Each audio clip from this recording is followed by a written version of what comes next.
I already did it. Just do what the heck. All right, so we're going to talk about marketing. Are you guys ready? Marketing. All right, so today what we're going to do is we're going to talk about what is marketing, and we're going to talk about some business strategies. We're going to talk about some different growth strategies. For example, market penetration, market development, diversification, and new product development. We'll talk about that later on in the class. But first I want to talk and get your input as to what is marketing, because that's what we're going to be talking about on an ongoing basis is marketing. And what I want to share with you is something that is going to enable us to get our arms around the idea of marketing, which we refer to as the marketing mix. And the marketing mix consists of the 4 Ps. So if somebody says, well, what is marketing about?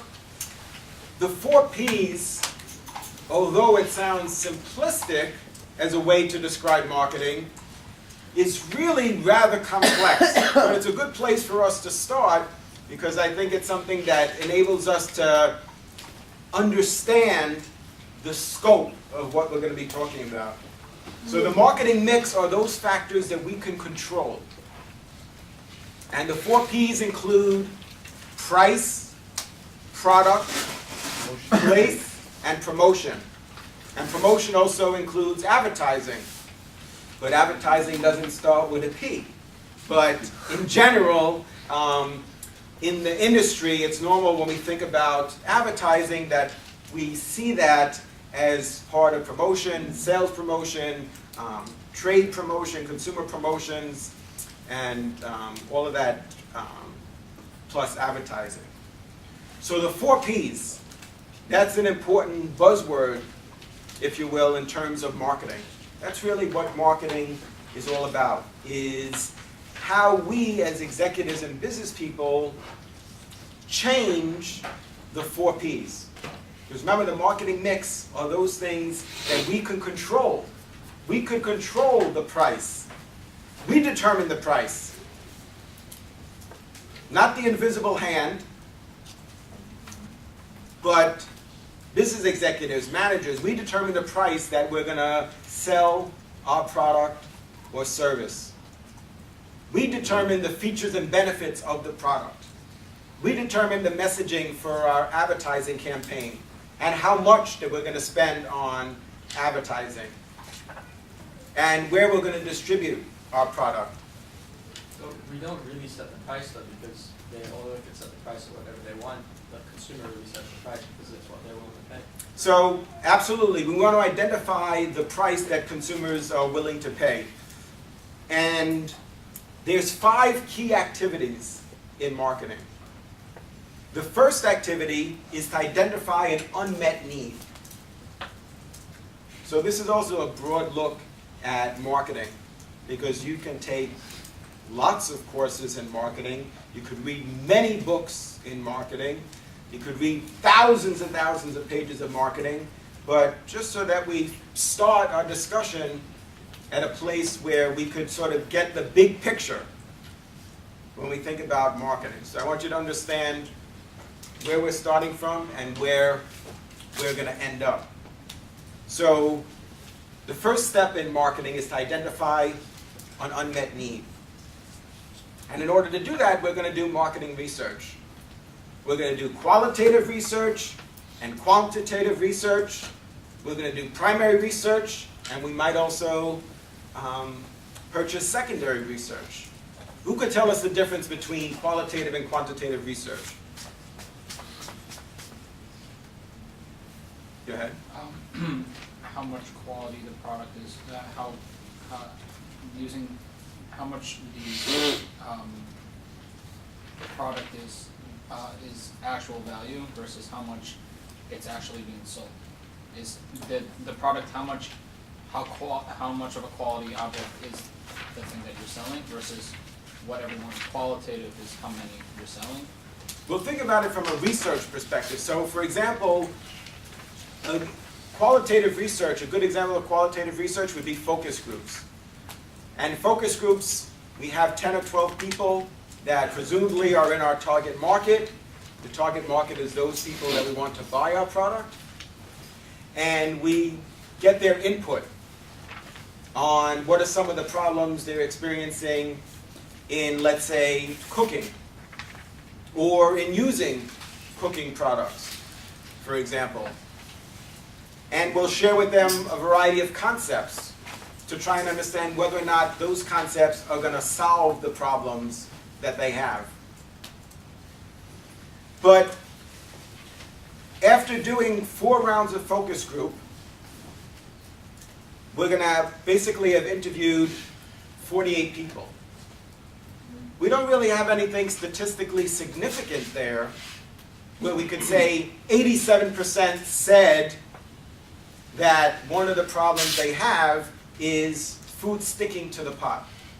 Now, if consumers say that in their research, that's helpful to us, because then what we're going to do is test that in quantitative research. So we're going to do a survey.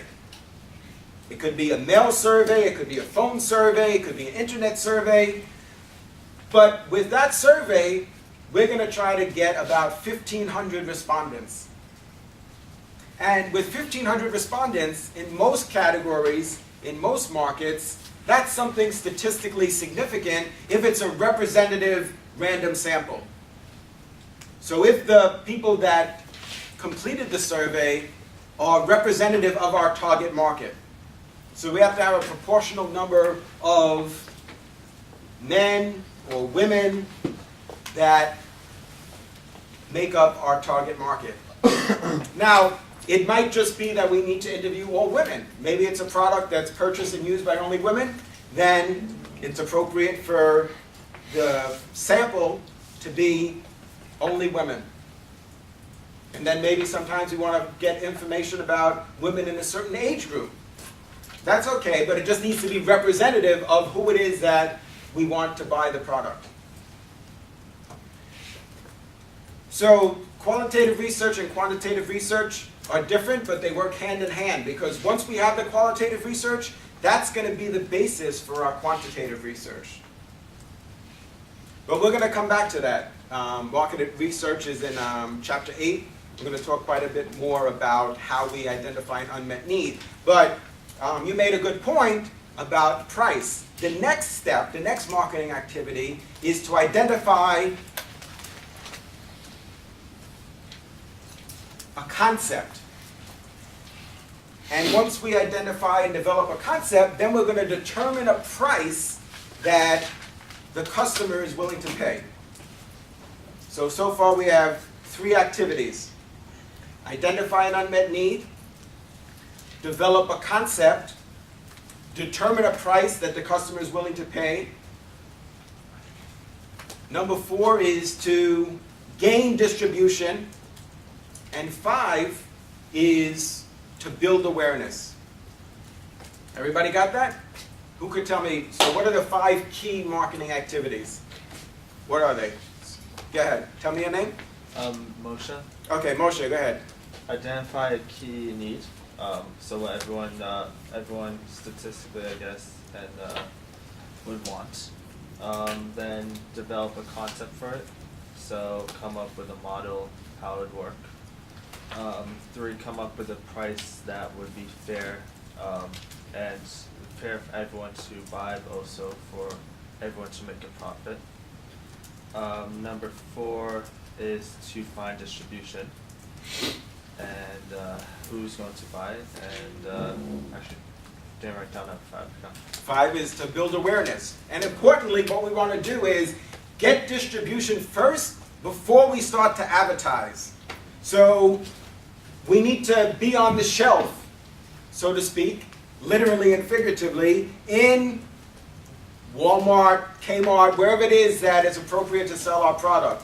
Macy's, Bloomingdale's, Best Buy, Pathmark, Key Food, D'Agostino's, Kroger's, wherever is appropriate for our product, we should have the product available before we start to advertise. Because what we want to do is not spend a lot of money on advertising, and then have the customer go into the store and then find out that the product is not available. Now, in some industries, it's common to create some hype where the product is not available, and that's intentional, to create this image of scarcity, and sometimes that makes a product more desirable. But we have to determine whether or not the category is one that's prone to high involvement or low involvement purchases. So if it's a high involvement purchase, then people will go back. Like, for example, music is something that people are very engaged in. Or gaming. Do you agree? If they don't have it, even though they said the release date was January 15th, you go there, they don't have your game, or they don't have the CD, then very often people will go back a few days later or the next week. But in some categories, that's not the case. In some categories, it's low involvement, and if you go there and they don't have the product, then you might leave. And you may not come back. And what that means is we have to spend more money on advertising to get people to go back into the store to search for the product. So it's always better to have distribution first. So the order is important. Before you start spending $10, $15, $20 million on advertising to make people aware of our product or service, create interest and desire, and ultimately to take action, and then to find out that their action was in vain. Then that model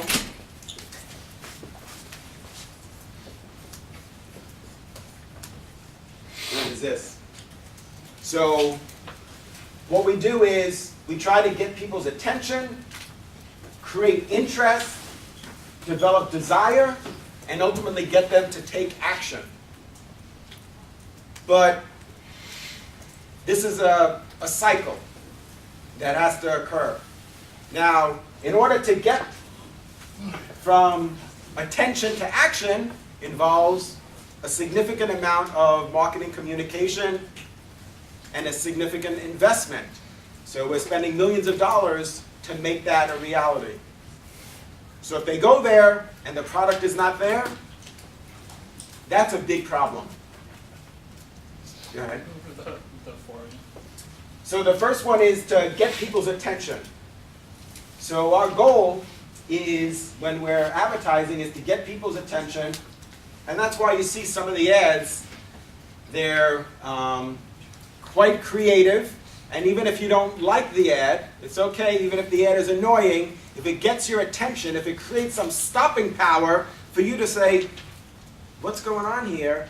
And it's able to communicate the key features and benefits of the product, or create interest. So you develop a need to know more about the product or service, and ideally make you want the product, right? Create a desire for the product, even though if we've done our marketing research properly, we've already identified the unmet need, so now we're just making people aware of the product or service. We're just making them aware of the solution. It shouldn't be a tough sell for us to get people to buy the product, since we've already done the research and we know what their problems are. But still, we want to instill in them this desire for the product and ultimately get them to take action. Which means action is either they log on and search for the product on the internet. So they go to Amazon.com to buy the product, or they leave their house and they go to Walmart or some other store.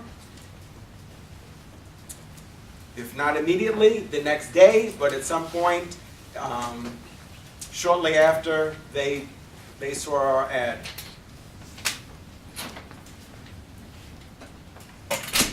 So that's why it's important to make sure the product is available.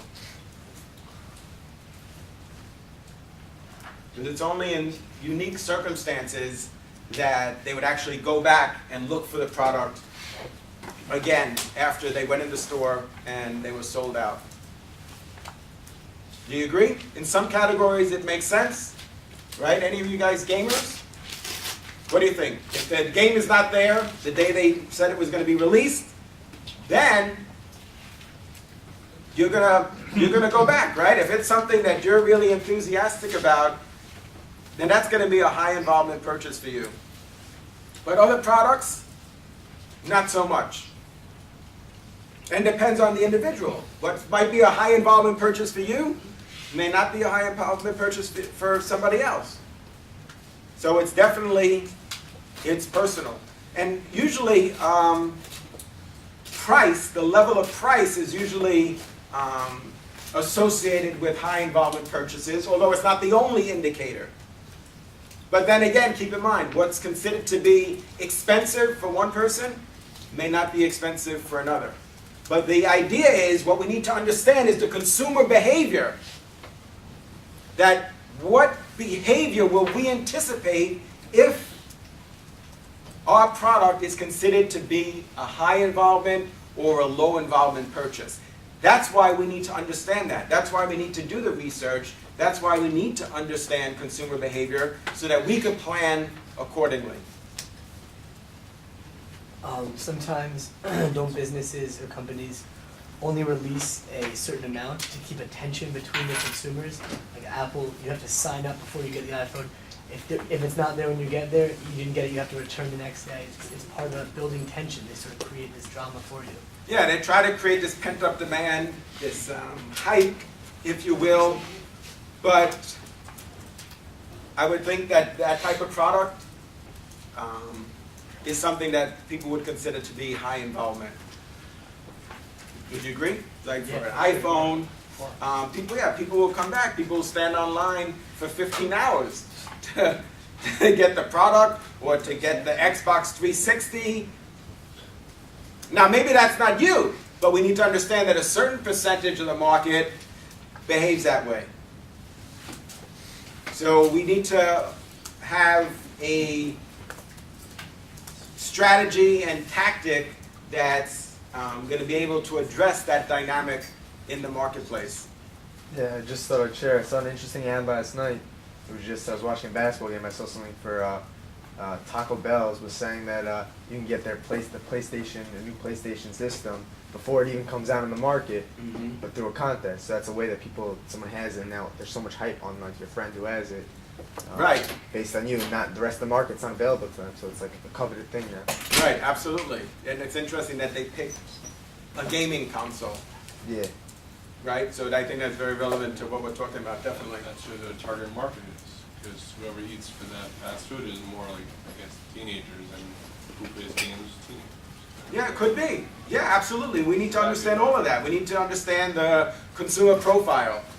Who is our target market? And we say, who is our target market? Yes, part of that is what we're trying to understand is the psychographics, the lifestyle, which is what Jason is talking about. What is the lifestyle of our target market? That they eat fast food, that they eat at Taco Bell, that they golf, whatever it is that's part of their lifestyle, as well as their age, their occupation, their gender, their ethnicity, their religion. How are those things going to help us? What if we find out that, go ahead. Yeah, it'll help us find the market where we're going to sell and the most profitability, I guess. Because like, if we're going to sell a burrito to a 85-year-old, like they're obviously not going to go for that. You understand why. Well, maybe the 85-year-old is not going to eat the burrito, but or maybe they will, but they're just not going to be into gaming. I don't know. It depends. We have to see what the research what the research tells us. So it's not what we think; it's what the research reveals. What consumers are what the consumers view as favorable, what they're willing to purchase, what they like, because they vote with their dollars. So there's no such thing as a great idea. You don't have any great ideas. I don't have any great ideas. The only great idea is the one that the customer says they will buy. That's the only great idea. And the only way we could find that out is through research. So that's an overview of marketing. Those are the 5 key activities, and each of those activities are vast. But to give you a sense of the entire process, that's what we mean when we talk about marketing. Those activities, and of course closely related to that is the marketing mix, which that's our toolkit. Those are the controllable factors. Now there's uncontrollable factors, like for example, Environmental change. yeah, environmental change, government regulation, Technology the change. economy, technological advances. We can't control if the economy is in a recession. So if the economy is in a recession, of course, that's going to have an impact on the demand for our product. But that's not something that we control. But if there is a recession, what could we do? What could we do? Just Lower our prices. Yeah, we could lower our price. See, that's something that we could do. That's part of the marketing mix. That's a controllable factor. Then we have to determine how much we would lower the price, because we want to understand if we lower the price 10%, how much will total revenue increase, and how much will our net income increase as a result. Now, in an elastic market is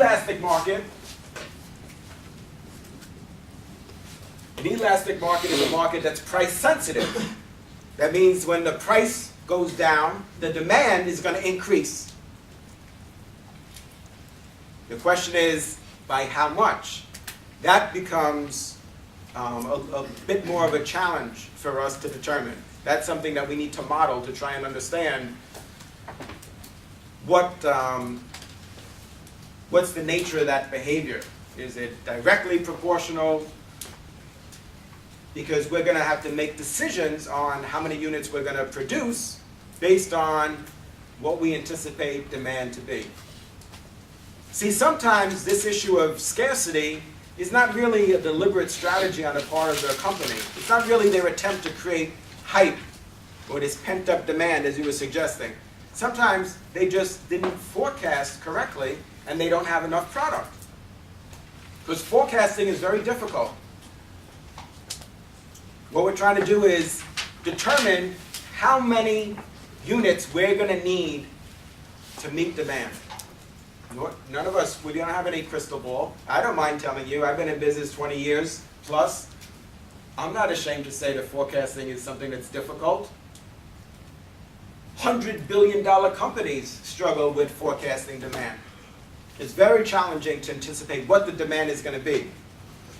And based on what we anticipate demand to be, is going to influence our production schedule. Now, how long does it take to make a particular product? Because when we get an order from Walmart for 100,000 units, for most products, that's not something you can make in a weekend.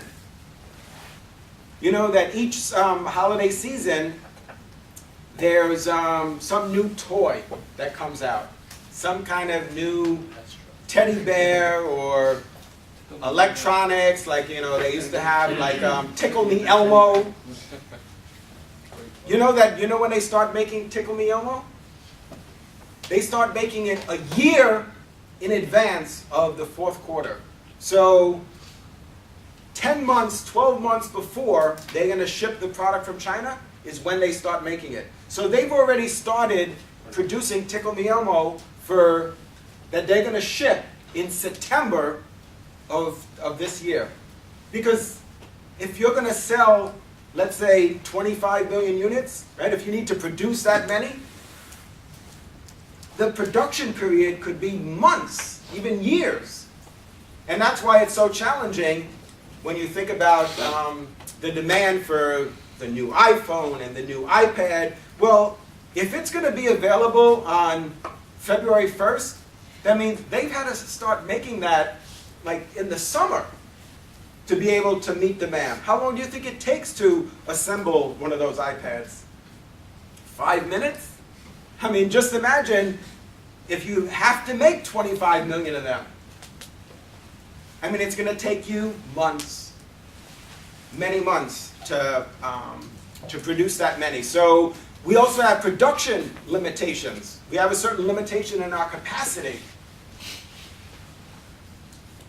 And so that's why there's this dilemma, if you will, for managers, because you don't want to make too much, but then also you're limited by how many you can make because of either the number of employees that you have or the number of pieces of equipment. But you don't want to have too much equipment, because look at what happened to the auto industry, for example.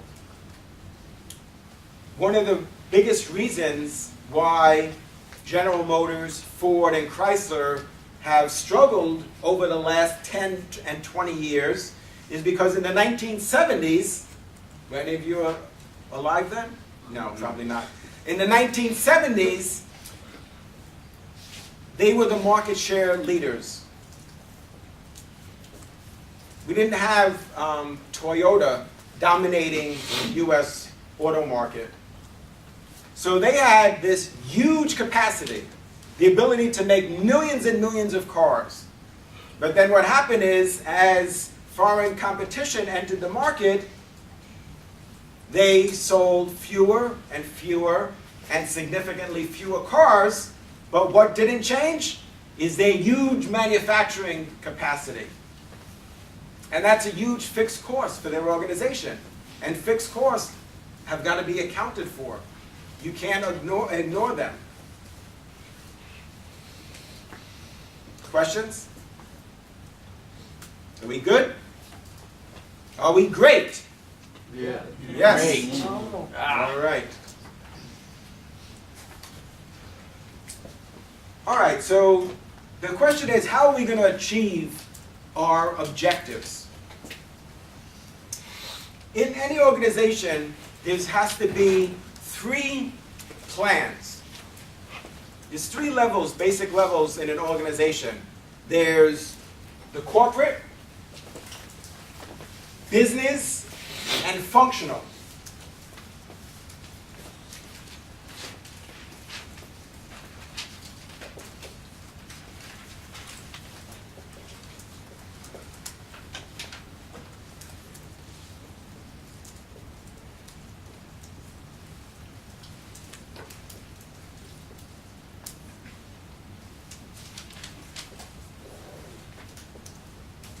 We're going to talk a little bit now about business strategy.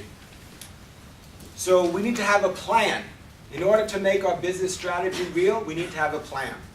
So where does it start? At the top. There's got to be a corporate plan. That's what defines the business plan, and that's what defines the functional plan. So what is the corporate plan? The corporate plan is the plan that's developed by the senior management team that addresses the mission, the values I should say, and vision of the organization.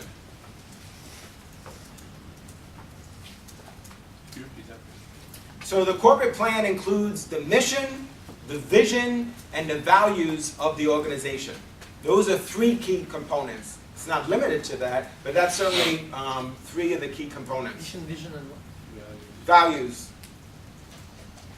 So the mission, and I should add that there's a tendency nowadays to define mission and vision as the same, but really they're not. All right, the intent is different. But sometimes those terms are used interchangeably. But let me clarify that for you. Mission is the business that the company is in now. So what is your mission as an organization? Is to provide, let's say, educational learning devices to high school students in North America. Now, also keep in mind that the mission and the vision of the organization should be short. This is not your entire strategic plan. Everybody in the organization should be able to communicate what the mission is for the organization. Everybody, from the president of the company down to administrative assistants, janitorial staff. Everybody should be able to internalize what that is. So if somebody is asked, what is the mission of your organization? Everybody, somebody at the switchboard, they should be able to communicate the mission of the organization. So it needs to be, what I would say is, deceptively simplistic. So it needs to encompass the organizational goal in a broad way. But the vision is where we want to be. See, that was the original intent of having the mission and vision. The mission is a definition of the business in which we currently operate, but the vision is where we want to be in the future.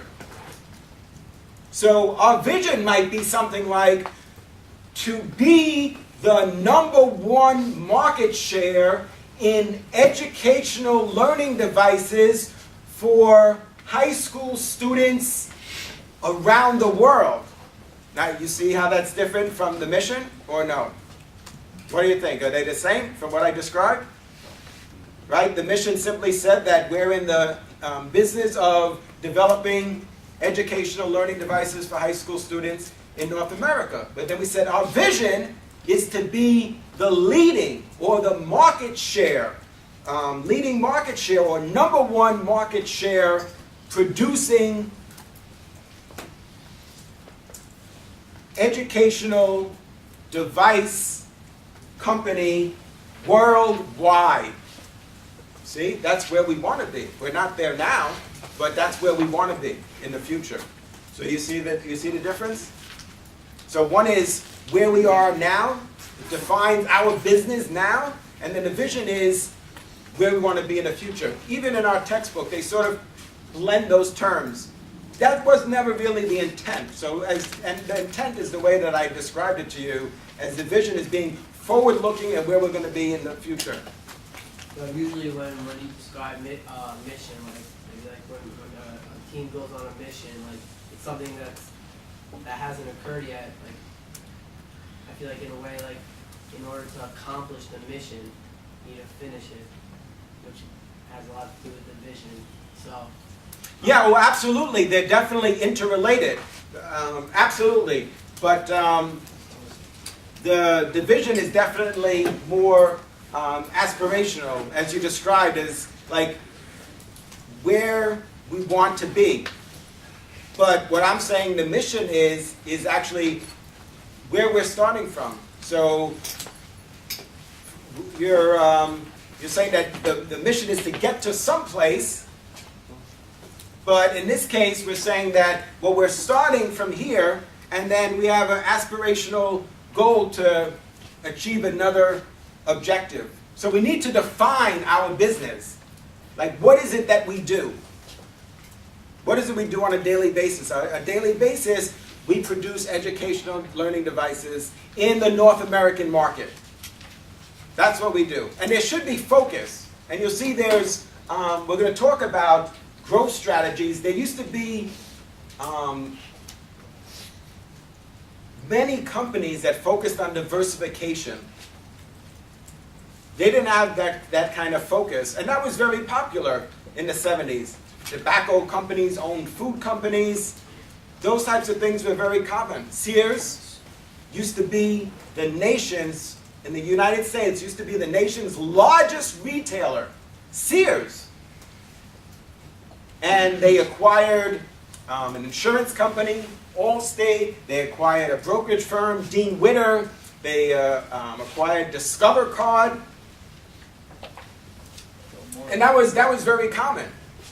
But now Wall Street is rewarding companies for being focused. And now you see companies are shedding these other organizations and they're trying to focus. In fact, that's actually what Sears did ultimately was, although, yeah, they sold them off, although Allstate was very successful, and we're going to talk about how it relates to this model, because what happened is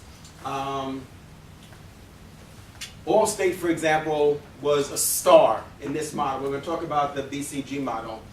But the cash cow was Sears retail operations.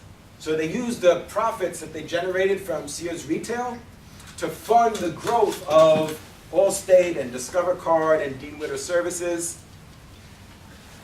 But then they came full circle.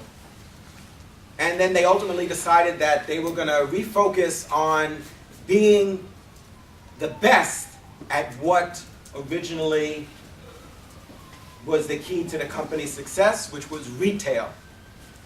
And that's something that they've been struggling to do for like the last 15 or 20 years.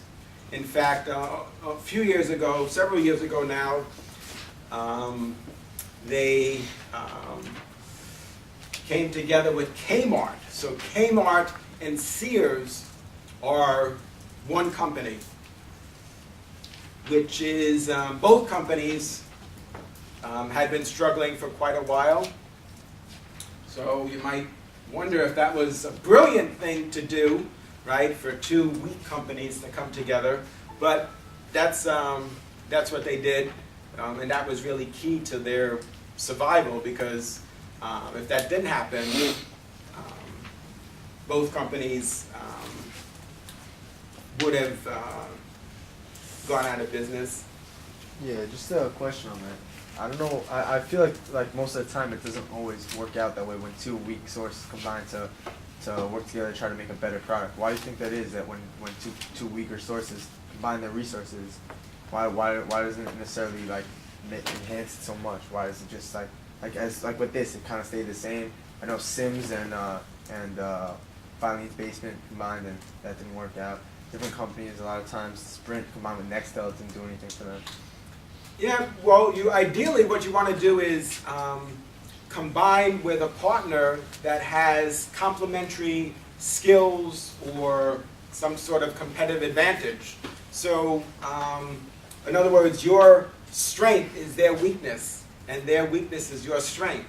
But for companies that are really struggling, they have so many weaknesses that it's just sort of like the blind leading the blind, right? That they can't help themselves, no less help each other. But you'd like to think that there would be some synergistic effect from them coming together. Sometimes that happens.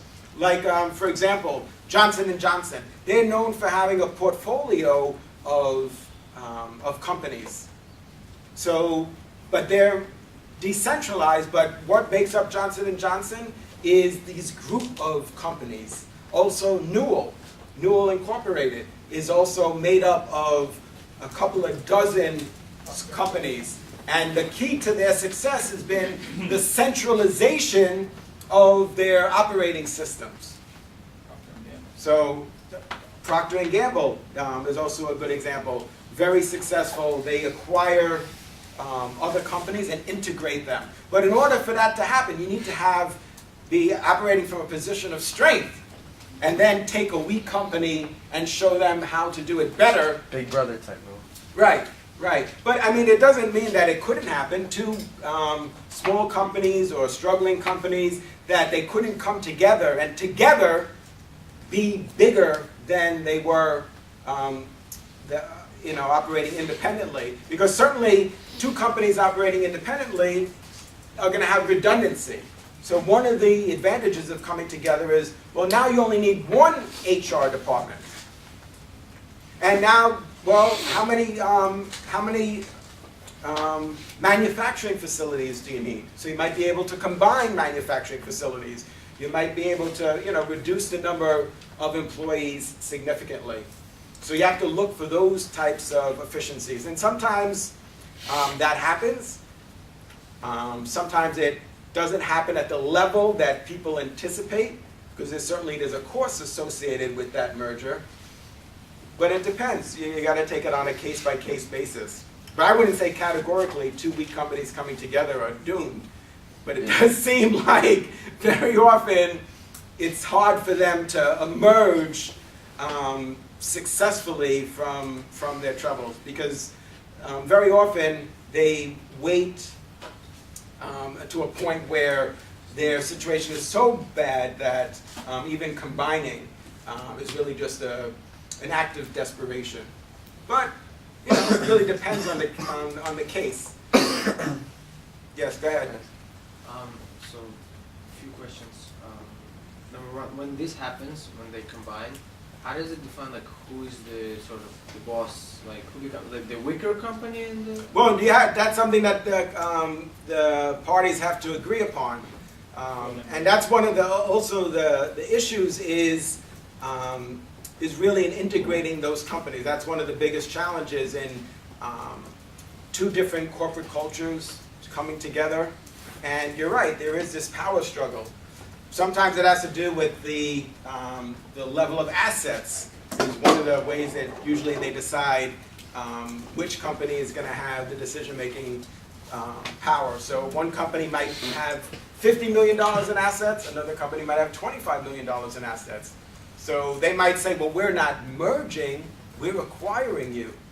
Right? That's different. Right. Than to say, oh, well, we're both, the same size company, and we're on equal footing, as opposed to saying, well, it's not really a partnership per se. We've actually bought your company out. And another question is, can this be done in order to promote, when, for example, two famous companies or one famous and the one is not so much, can this be just promotion, just in terms of image, because either two great companies united, and in terms of for example stock shares, would that go out, would that affect on that? Just names, not before we see the results, when we just hear the company. Oh, and anticipation, absolutely. So the market will anticipate that there's going to be a reduction in the number of employees. There's going to be other savings and efficiencies that are going to be achieved, and certainly that's going to impact the stock price. Anticipation is more positive, or it's more let's wait, or people are right away more yeah, this is probably going to. Well, I would like to think that it's going to be perceived as positive, but then the question is, were our expectations set too high? So it should be an agreed upon outcome. The two companies agreed that the best strategic thing to do is for us to combine and help each other, and together we could be successful. So presumably the marketplace at large, right, Wall Street, is in agreement with the strategy that the senior management team of these organizations came up with. That yes, that's the right thing, and you're right, overall the company is going to be more profitable, and the stock price would go up. But it depends on what the actual proposal is. Is there ever a possibility that the mission statement can change once you achieve your vision, or even? Oh, absolutely. Even so yeah, sure. In this case, the business company of the educational learning device, right? So let's say you say your mission is that you provide educational learning devices to schools, high schools, and your vision is that you provide worldwide. Once you achieve that, your mission statement is still that you want to provide educational learning devices to high schools. The fact is, you're just doing it worldwide. Right. So it's okay to adjust your mission statement to reflect changes in the environment. If you achieve certain goals, or maybe you have certain setbacks, then you could adapt it. Yeah, that's okay. And in some cases, I think what you're saying is that your vision becomes your mission. So once you achieve that, yeah, I think that's plausible. And then we have to decide, well, where do we go from there? So absolutely. So that's what we talk about in the corporate plan. But the thing is that senior management doesn't have operational power. So in other words, once the senior management team addresses some of these issues, and that's not the only thing that's in the corporate plan, but certainly three of the key things that they talk about are the mission, the vision, and the values for the entire organization. Then the strategic business units, known as SBUs, the strategic business units are then tasked with making that vision a reality. making that mission a reality. So in of itself, the key is that in of itself, it's not enough just to have a mission statement. It's got to be real. How do you bring that to life? So then you're going to rely on the business units, which could be, now that's different from the functional units, which are, right, these are 3 levels in the organization and 3 plans. So we talk about in chapter 2 is 3 plans in an organization. An organization is going to have all 3 plans operating simultaneously, the corporate plan, the business plan, and the functional plans. The functional plans would be like the plan that the marketing department has, is an example of a functional plan. Or the manufacturing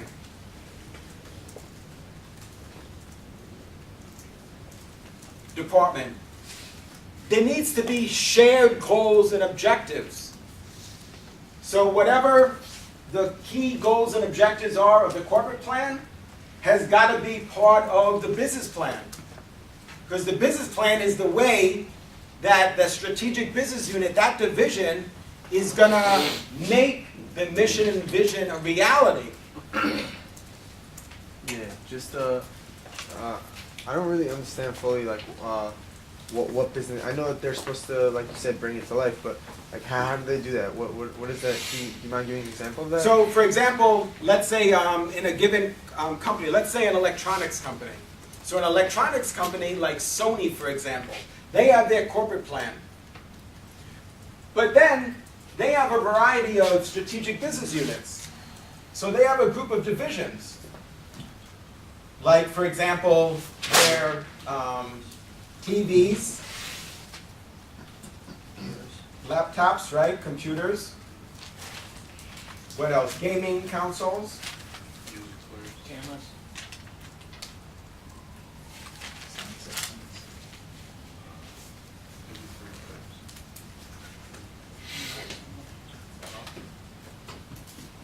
What did I miss here so far? MP3?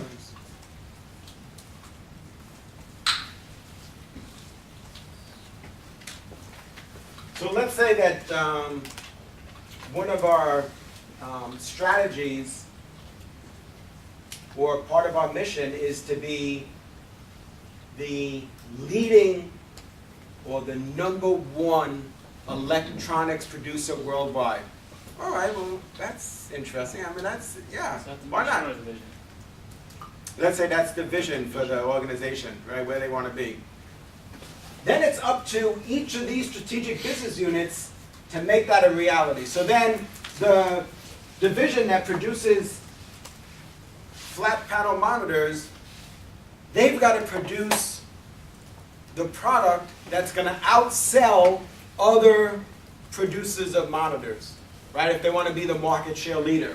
And then the same with laptops and game consoles and DVD players. Right? They have to develop strategies and tactics that are going to make that a reality. So that means that if we're going to be the world's largest and leading market share producer of electronics, that means that all our strategic business units, all our divisions have got to be the leading producer. That means, I mean, we could try. I mean, maybe we won't be in TVs, but our goal is to be leading producer of all of those categories, of all of those strategic business units. Was basically to make the mission come to reality. Yes, right? They're the strategic business units are going to make the mission and the vision a reality. That's where it becomes operationalized. Because really, what is the corporate plan? For the most part, it's just words. It says this is our goal. But then, well, how do you, that's nice, great. The senior management team has set the direction for the entire organization. And there may be some strategies. Sometimes in a centralized organization, they might actually provide direction to each one of these strategic business units and tell them some key strategies or areas of development or focus. But every day, each of these strategic business units has got to be working to achieve the mission and vision of the organization. And that's why I said it's so important. Everybody, when they come to work, they need to know, like, why am I here? Why am I here? Because we are going to be the single largest, most successful electronics company in the world. Yeah! Right? So that's what you need to happen. That's why it's so important. I say everybody needs to internalize that. There's going to be a lot of complicated reports and strategies and tactics, but you need to, the mission and vision has got to be something that everybody can grab a hold of and know, like, oh, that's why I'm here.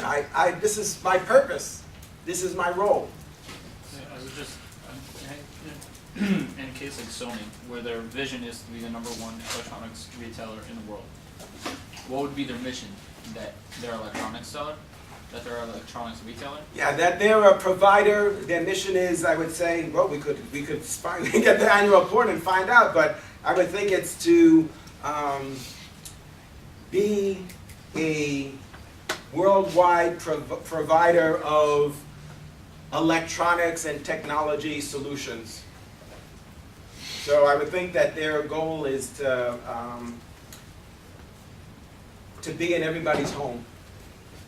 Right, to have a very high level of household penetration that, you know, and different strategic business units, they might have, you know, goals like that to say that, you know, 70% of Americans will own a Sony Vaio laptop. They set goals like that. We need to measure the level of household penetration and market share. So we discussed vision and mission, but what are kind of the values? Are there like guidelines that the company or organization goes by?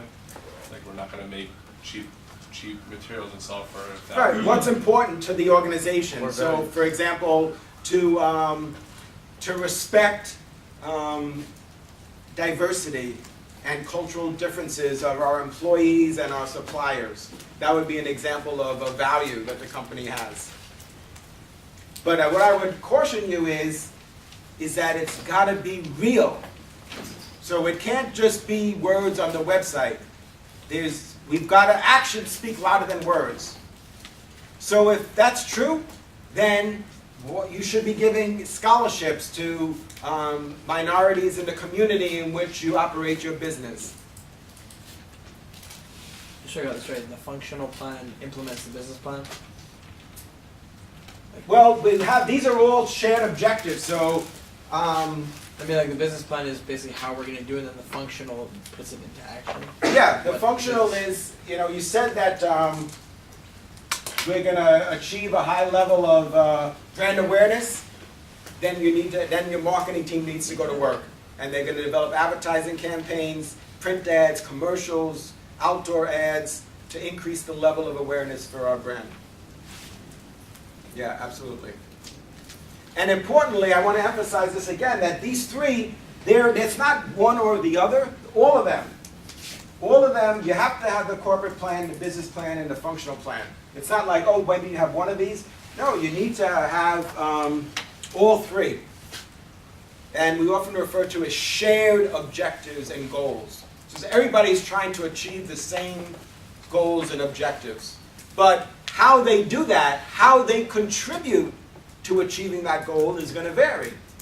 Well, you work in the marketing department, so the question is, how do you contribute to that particular goal? How do you make respect for diversity real? And how it's done in the finance department could be different. Or how it's done in the laptop division could be different than in the DVD player division. But we're all trying to achieve the same thing. The individual strategic business units and functional teams may have different tactics, different ways to go about that, and part of that might be determined by the market in which they operate. So these are different. The laptop market is going to be different in terms of, in relation to DVD players. So think of, for example, who the competitive set is. So who are our competitors? Do we have the same competitors in laptops as we face in DVD players?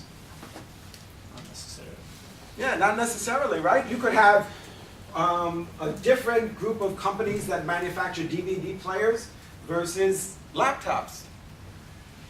So we need to understand who are our direct competitors and who are our indirect competitors. And those things are going to influence how we are able to achieve the mission and the vision and the values of the organization.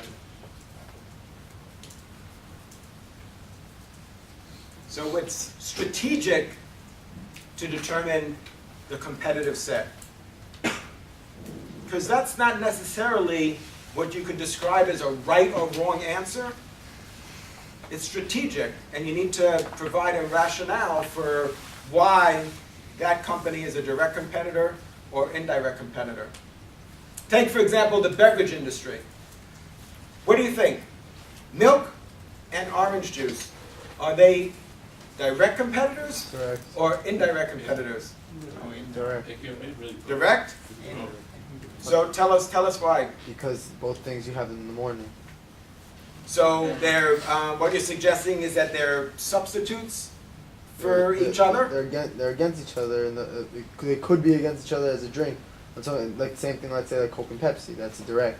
But an indirect would be. Well, Coke look at and- now you're deviating. We could look at a lot of different scenarios, but yeah, no, absolutely, it could be, and that's something strategically that we need to decide. Or, as executives, Isn't that a little general though? yeah, but you might say, well, our direct competitors we might define as all orange juice companies. Let's say, so if we're Tropicana, we'll say Minute Maid, Simply Orange Juice, that those are our direct competitors. But with the orange juice and the milk, they're two totally different drinks. You're not going to be pouring orange juice into your cereal to eat cereal. All right. So they're two different. So I would say that they're two different markets because you're not using them for the same. Granted, you can drink them just like you drink sodas and then be in the same market as a soda or water. But if That's you're, something but you're that not we- using them in the same thing. That means something we need to look at, because the thing about indirect competitors is we don't classify them as indirect competitors to forget about them. The reason we classify them as indirect competitors is so we don't forget about them. Because look at what the dairy farmers did with the Got Milk campaign. See, what does that tell us about the way they view competition?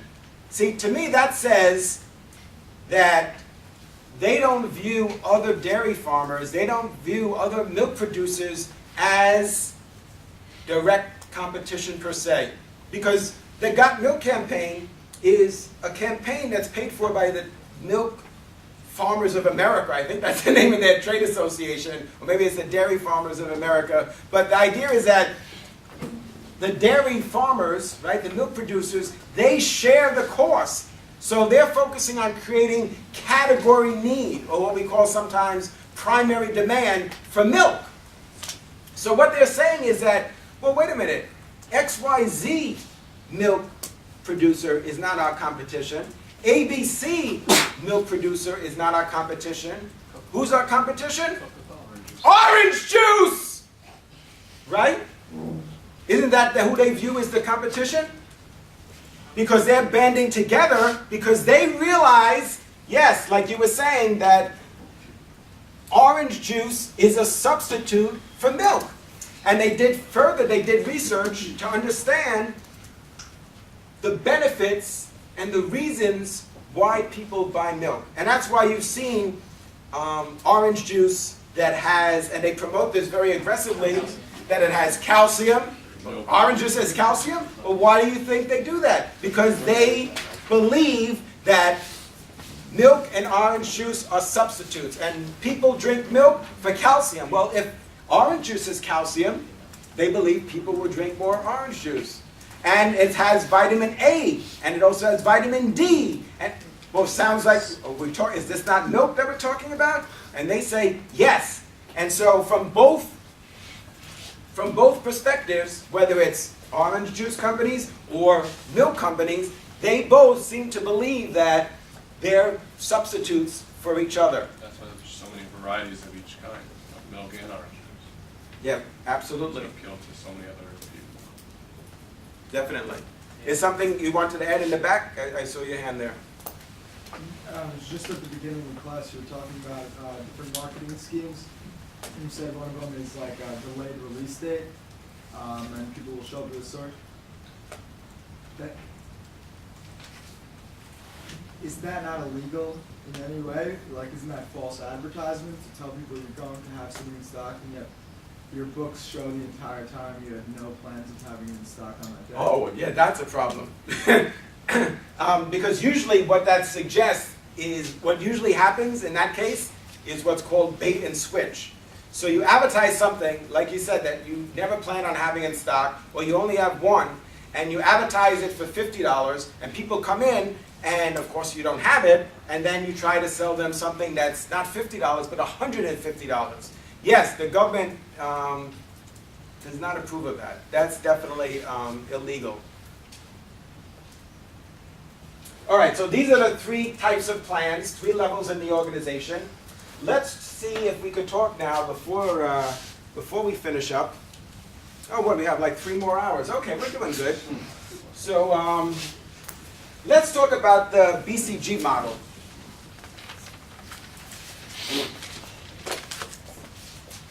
This is a star, right? Right? Skills. If you can do this, then you also have skills. This is a star. This is a question mark. This is a dog. Okay? Yeah, this is a dog. Not to be confused with a dinosaur. But yeah, this is a dog. See? Teeth there. Right? This is a dog. Right? Okay. And this is a dog. This is a question mark. Sometimes this is referred to as a problem child. So there's a variation of the model, but traditionally the model indicates that this quadrant is the question mark, this is the star, and this is the cash cow. So I put a $sign there because in view of my dog drawing skills, I thought a cow would just be maybe, yeah, pushing it a little bit too far. So let's talk about how we read this, this chart. What this looks at is the level of growth in an industry. So this is what we use to do what we call portfolio analysis. So what we want to do is classify our strategic business units as either stars, cash cows, dogs, or question marks on 2 dimensions. And the 2 dimensions are the level of growth in the industry and the market share. Questions? You follow me so far? So this is about portfolio analysis. And this is very helpful because literally what you could do is do that on 1 page. Now you could have 100 pages as backup. That's going to include your market research. But what we want to do is to be able to capture that, right? Have a snapshot of the performance of our strategic business unit or our product lines. All right, so market share and industry growth. So industry growth, so we're going to have the growth rate,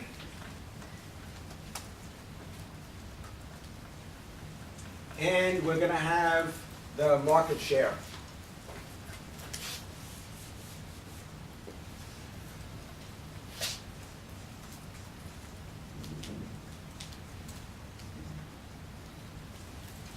And this we'll talk about next time. Growth strategies, remember I indicated, included market penetration, market development,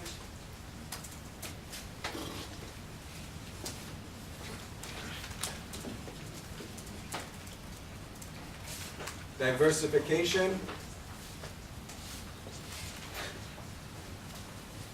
and new product development.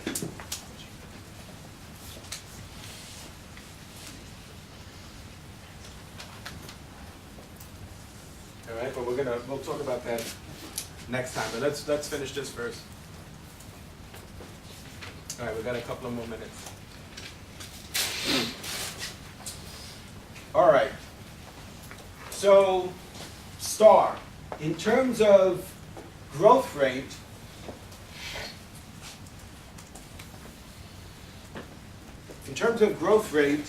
the STAR has a high growth rate. The cash cow has a low growth rate. So it may be a product line or a strategic business unit that's operating in a mature category. But the market share is high. All right, so we see how to read this matrix? This is a 4-box matrix. This says that the STAR has a high growth rate and a high market share. That's the reason very often what companies do is they use the cash cows to fuel the growth of the stars. So if you're growing, if you have a star in your portfolio, that's what, let's say a star would be, like a product type would be a tablet, right, like the iPad. So you have high market share and high growth, so then you're going to take something that's not growing as much, but is producing a lot of profit. So what do? If the industry is not growing, then should you keep investing heavily in a mature category?